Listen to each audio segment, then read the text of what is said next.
BPG dalam jabatan tahun 2025 batch 3. Perkenalkan, saya Putu Kartika Giri Oktaviani, NIM 2541181376. Hari ini saya akan melaksanakan uji kinerja di SMA Dharma Praja Denpasar pada tanggal 7 Oktober 2025 di kelas 11B dengan materi ajar kewajiban catur warna dalam kehidupan masyarakat. Demikian uji kinerja saya. Selamat menyaksikan. Om Santi Santi Santi Om. Pada sana, pada jali. Om Swastiastu. Selamat pagi anak-anak. Pagi luar biasa. Kulihat dulu pakaiannya sudah rapi semua? Sudah. Baik, sebelum kita memulai pembelajaran, ya sebaiknya kita berdoa dulu. Baik, Terate, silakan. Nanti ada pemimpin. Pada sana Amusti Karana Om Saraswati Namostutyam Warade Kamarupini Vidya Ramam Karyasmi Sidir Bawantu Mesadam Om Santi Santi Santi Om. Selanjutnya Ibu akan absen dulu. Gabus Putu Raditya Ananda Mahajaya, Idewa Ayu Bintang Nirli Adindya Gayatri, Igade Darwin Mahesa Putra. Selanjutnya silakan siapkan dulu persiapan pembelajarannya. Ada satu motivasi yang Ibu ambil dan sangat menarik sekali, terutama untuk kalian sebagai seorang siswa, yang mana hari ini seperti kalian bisa baca, kita hadir di kelas dengan tekad yang kuat untuk membuka wawasan, memperluas pengetahuan, serta mengembangkan kemampuan berpikir kritis demi meraih cita-cita yang kalian impikan. Baik anak-anak, seperti yang kalian ketahui, hari ini kita akan belajar tentang materi catur warna dalam kehidupan di masyarakat. Nah, Ibu punya persepsi nih buat kalian. Jadi setiap orang di masyarakat punya peran dan kewajiban yang berbeda. Dalam ajaran agama Hindu ini disebut dengan catur warna. Dan seperti Ibu katakan tadi, hari ini kita akan belajar tentang kewajiban tiap warna serta contoh-contohnya dalam peranan kehidupan di masyarakat. Yang pertama, tujuannya agar peserta didik dapat mengidentifikasikan kewajiban masing-masing catur warna melalui pengamatan teks, penjelasan guru dengan benar. Minimal kalian mengetahui 4 kewajiban dari catur warna. Yang kedua, peserta didik dapat menjelaskan makna kewajiban catur warna dalam menjaga keseimbangan, ya, hubungan manusia dengan Tuhan, manusia dengan sesama, manusia dengan alam melalui diskusi kelompok dengan menggunakan bahasa sendiri secara runtut dan sistematis tentunya. Yang ketiga, peserta didik dapat menganalisis, ya, peran dan kontribusi kewajiban catur warna dalam kehidupan masyarakat modern berdasarkan studi kasus yang diberikan guru dengan menyampaikan minimal 2 argumen logis. Yang keempat, peserta didik dapat memberikan contoh nyata penerapan nilai kewajiban catur warna melalui penugasan individu maupun kelompok dengan minimal 2 contoh yang sesuai dengan kehidupan sehari-hari. Dan yang terakhir, bisa kalian lihat, peserta didik dapat menunjukkan sikap menghargai perbedaan kewajiban dengan mengedepankan dharma atau kebaikan dalam kerja kelompok dengan sikap yang aktif, sopan, dan tanggung jawab. Seperti yang katakan tadi, kita ada pemahaman bermakna dan ada pertanyaan memantik tentang kewajiban dari catur warna. Pertanyaan pertama, apa yang kalian ketahui tentang catur warna dan karakteristiknya masing-masing? Ada yang bisa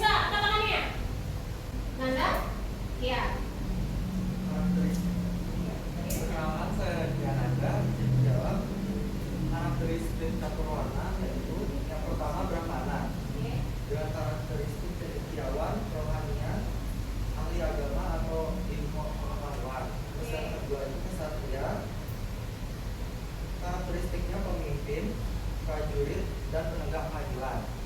Lalu yang ketiga waisya, karakteristiknya pedagang, petani, peternak yang berfokus pada ekonomi. Lalu yang terakhir sudra, seperti pekerja, buruh, pengrajin, dan pelayan masyarakat. Oke, terima kasih Nanda. Kita akan lanjutkan ke pertanyaan yang kedua. Mengapa setiap catur warna memiliki kewajiban yang berbeda dalam masyarakat? Angkat tangannya. Ya, Bintang. Mengapa catur warna memiliki kewajiban yang berbeda dalam masyarakat? Setiap catur warna memiliki kewajiban yang berbeda karena pembagiannya didasarkan pada bakat dan potensi masing-masing individu, bukan berdasarkan keturunan atau status sosial. Hal ini bertujuan untuk mempermudah pembagian tugas dan peran dalam masyarakat agar tercipta keseimbangan dan saling melengkapi. Oke, keseimbangan dan saling melengkapi. Bagus banget. Terima kasih Bintang. Bukan karena kasta, tapi karena perbedaan profesi. Jadi itu dia mengapa setiap catur warna memiliki kewajiban yang berbeda dengan masyarakat. Karena catur warna itu bukan berdasarkan keturunan, tapi berdasarkan perbedaan profesi. Baik anak-anak, Ibu akan melakukan asesmen diagnostik. Ya, yang mana asesmen ini merupakan penilaian awal seberapa kalian memiliki pemahaman tentang materi kita hari ini, yakni kewajiban dalam catur warna. Ya, adapun asesmen yang Ibu lakukan dengan lisan, ya, Ibu akan bertanya langsung kepada kalian tentang apa sih kewajiban catur warna dalam masyarakat. Baik, siapa yang mau memberikan jawaban? Apa kewajiban catur warna dalam masyarakat? Angkat tangannya. Baik, Nia. Kalau menurut pendapat saya, kewajibannya itu sebagai pembagi tugas atau pekerjaan masing-masing, sehingga berdasarkan 4 golongan sehingga akan menimbulkan keterkaitan antara satu sama lain berdasarkan golongan tersebut. Oke, bagus banget. Terima kasih Nia. Jadi setiap profesi catur warna memiliki kewajiban yang berbeda-beda. Oke, jadi kalau Ibu menilai kalian sudah memiliki pemahaman yang cukup tentang pemaparan kewajiban catur warna dalam kehidupan masyarakat. Oke, kita isi breaking dulu.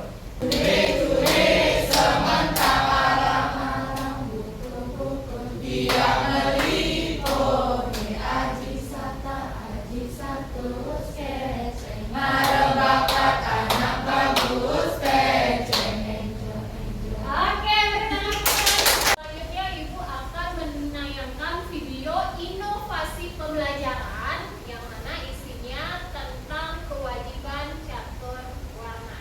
Oke, silakan kalian simak dulu materi inovasi pembelajaran.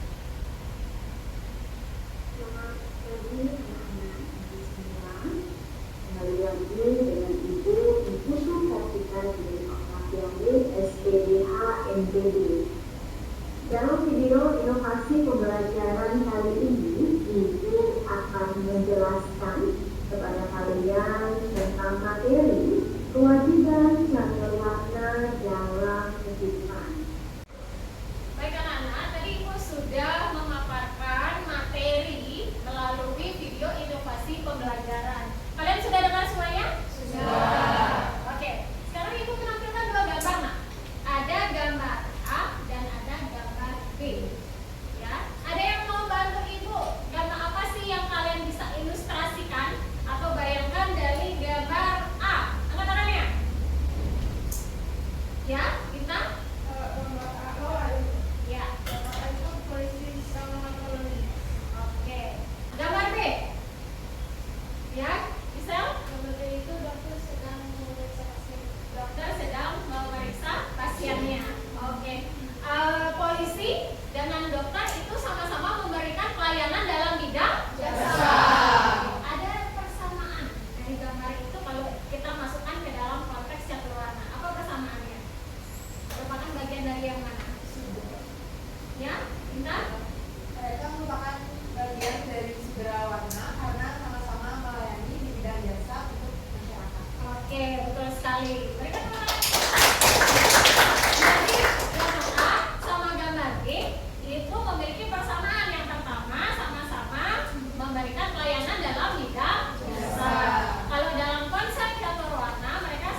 pembelajaran inti.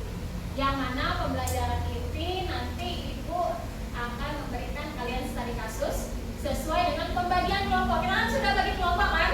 Sudah bagi kelompok. Nanti Ibu akan berikan LKPD, lembar kinerja peserta didik, ya, lembar kerja peserta didik. Oke.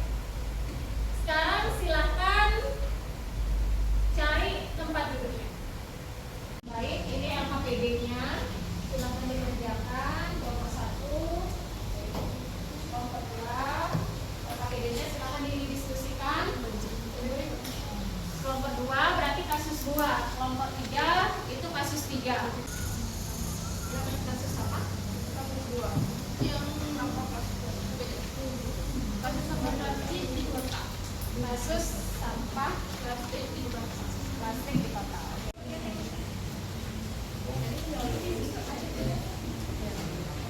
Jadi silakan ditulis bisa sertakan juga argumennya. Ya. Untuk contohnya konkret penerapannya itu apa? Baik anak-anak, gimana, sudah selesai diskusinya? Sudah. Sudah, kita akan mulai presentasi dari kelompok 1. Silakan kelompok 1. Ya, silakan mencari posisinya. Untuk kelompok 2 dan kelompok 3, silakan memperhatikan temannya saat presentasi, ya.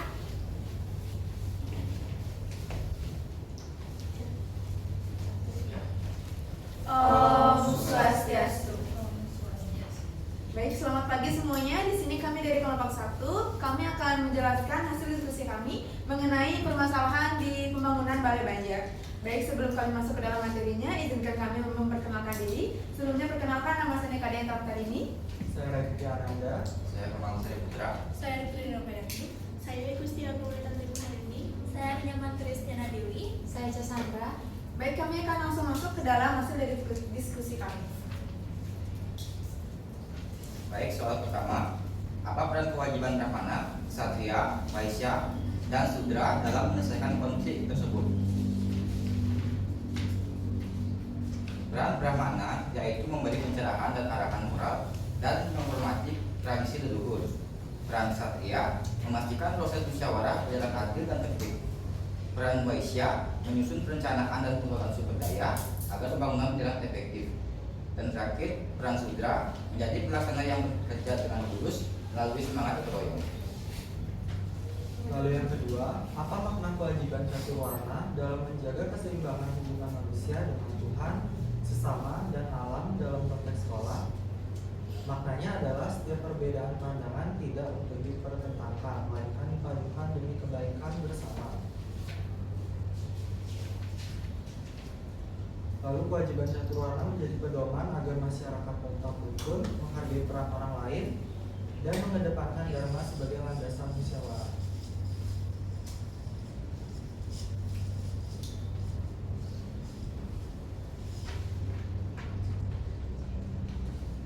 Kemudian yang ketiga, berikan 2 argumen logis tentang pentingnya menghargai perbedaan kewajiban dalam kelompok.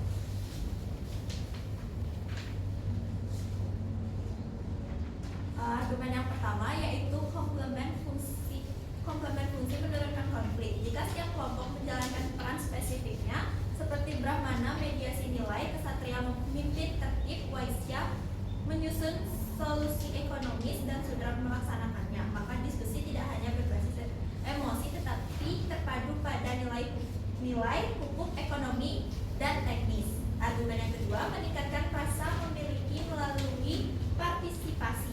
Ketika semua pihak dilibatkan, terutama bila pemuda diberi ruang inisiatif, tetapi dipimpin oleh ketua, muncul rasa kepemilikan bersama terhadap keputusan. Rasa ini memiliki mencegah perpecahan karena pihak yang terlibat lebih cenderung menerima hasil kompromi dan menjaga implementasinya.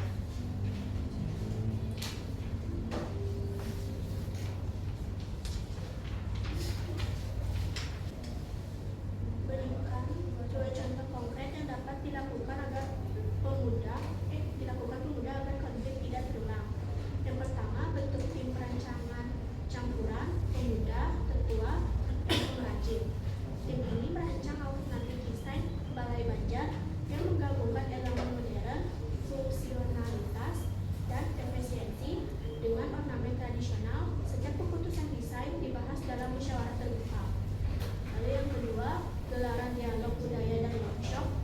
Pemuda mengadakan workshop bersama tetua tentang arsitektur tradisional, pemahaman nilai, dan pelatihan desain modern sehingga terjadi pertukaran pengetahuan, mengembangkan empati dan penghargaan. Baik, sekian penyampaian materi dari kami. Ada yang ingin bertanya?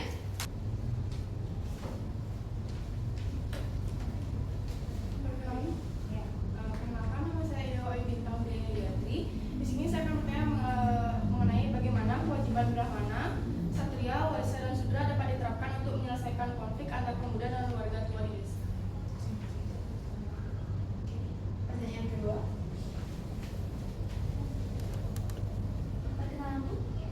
Perkenalkan, nama saya Putra Titi Radenmala. Jadi yang ingin saya tanyakan adalah apa makna kewajiban catur warna dalam menjaga keharmonisan hubungan manusia dengan sesama dalam kasus ini? Oke, silakan diskusi dulu.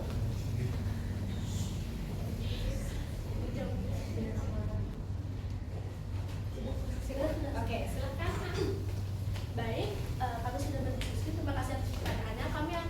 Saya akan menjawab pertanyaan yang pertama dari siapa namanya tadi? Dewayu. Yang pertama itu bagaimana kewajiban Brahma, Ksatria, Waisya, dan Sudra dapat diterapkan untuk menyelesaikan konflik antara pemuda dan warga di desa. Yang pertama, Brahma memberikan arahan dengan bijak, mengingatkan pentingnya menjaga tradisi sekaligus terbuka pada inovasi. Ksatria menjadi penengah yang adil, menjaga agar diskusi tidak menimbulkan perpecahan. Waisya mengelola anggaran pembangunan agar efisiensi tanpa mengabaikan kualitas dan nilai budaya. Dan terakhir, Sudra melaksanakan pembangunan sesuai hasil musyawarah dengan bertanggung jawab. Apa bisa diterima jawabannya?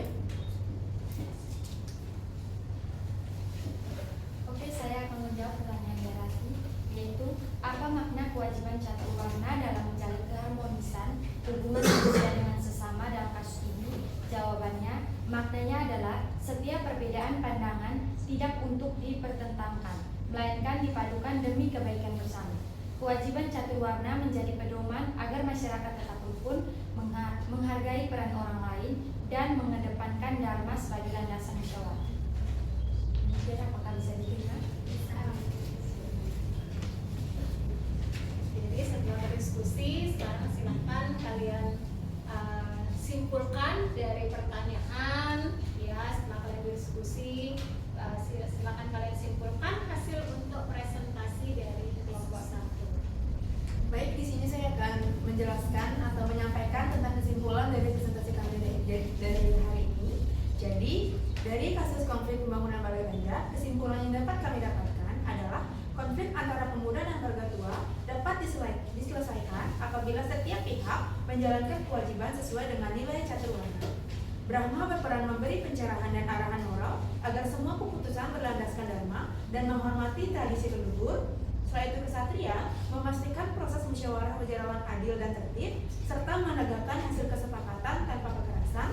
Setelah itu, yang ketiga ada Waisya, menyusun perencanaan dan pengelolaan sumber daya agar pembangunan dapat berjalan efektif tanpa meninggalkan nilai budaya. Yang keempat ada Sudra, yaitu menjadi pelaksana yang bekerja dengan tulus melalui semangat gotong royong.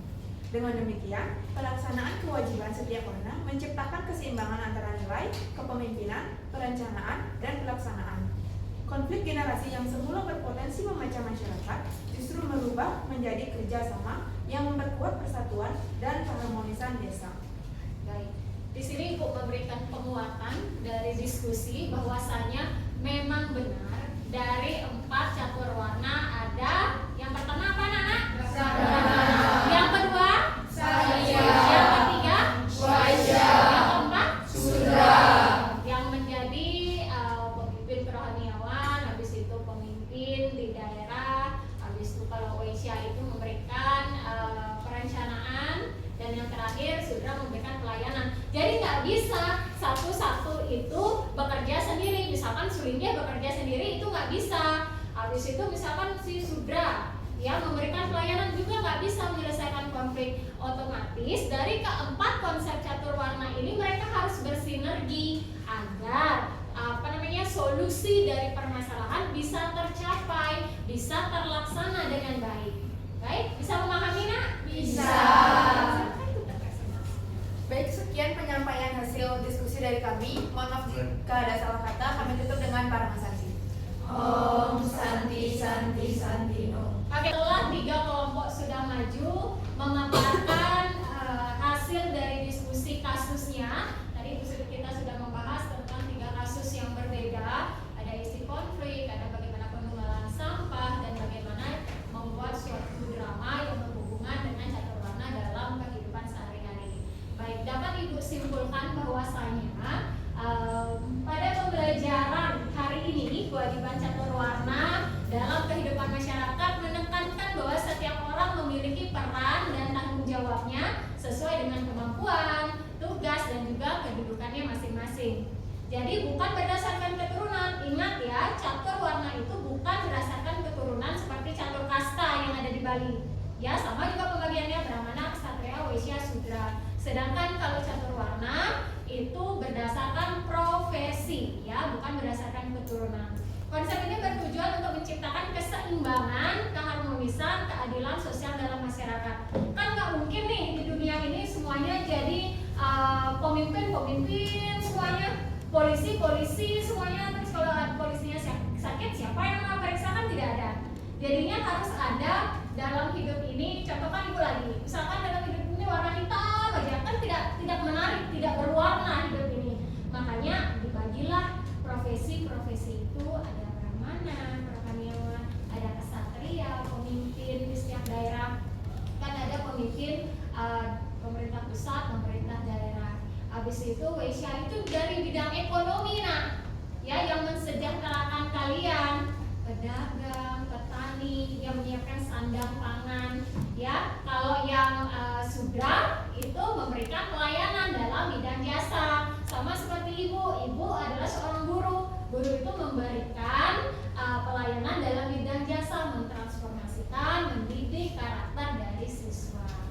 Nah, jadi konsep ini bertujuan menciptakan, seperti Ibu katakan tadi, keseimbangan, keharmonisan, keadilan sosial dalam masyarakat. Melalui melaksanakan kewajiban sesuai warna dharmanya, Brahmana, Ksatria, Waisya, dan Sudra, setiap individu itu kalian sebagai seorang siswa yang pertama menjalankan tugas dengan tulus dan disiplin sesuai dengan fungsi sosialnya. Ketika nanti kalian sudah memiliki atau mempunyai profesi, entah yang mana nantinya di dalam catur warna, kalian bisa melaksanakan tugas dengan disiplin.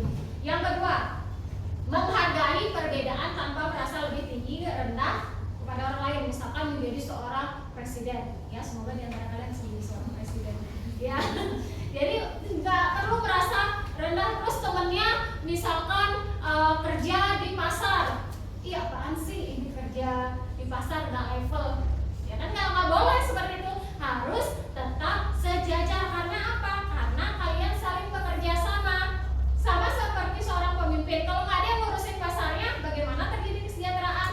Kalau misalkan ada seorang tokoh agama, nggak ada pengandutnya, nggak ada yang mendengarkan, siapa? Sama aja kan? Begitu juga dengan pelayan. Kalau nggak ada pemimpin yang mengatur, nanti bantu kerjain di sini ya, ini tugas kamu ya, juga tidak akan harmonis, pasti akan berantakan.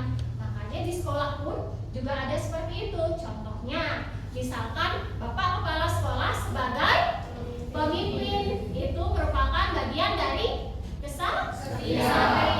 Kalau Ibu sebagai ya Sudra. Sedangkan Ibu kantin sebagai Waisya. Ya. Habis itu kalau ada pemangku di Padmasana kita merupakan contoh dari Brahmana. Jadi paham ya? Ya.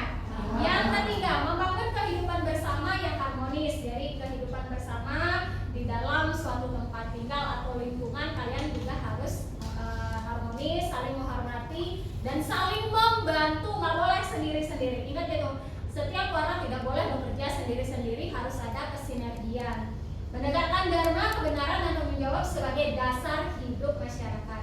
Jadi mulai sedari dini, mulai sekarang kalian itu harus punya tanggung jawab. Yang kedua, harus punya disiplin. Tadi datang tepat waktu aja juga sudah disiplin. Menggunakan seragam dengan baik juga sudah disiplin. Ya. Dengan demikian, penerapan kewajiban catur warna bukan sekedar pembagian sosial, tapi merupakan pedoman etika moral untuk membangun masyarakat yang adil, seimbang, dan damai.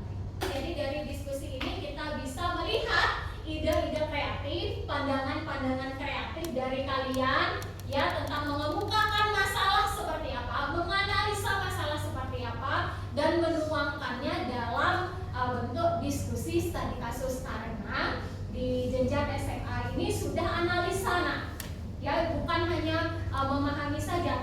menganalisa suatu studi kasus. Sekarang Ibu akan melakukan penilaian normatif evaluasi pembelajaran. Silahkan buka ponselnya. Ibu sudah bagikan Google Form.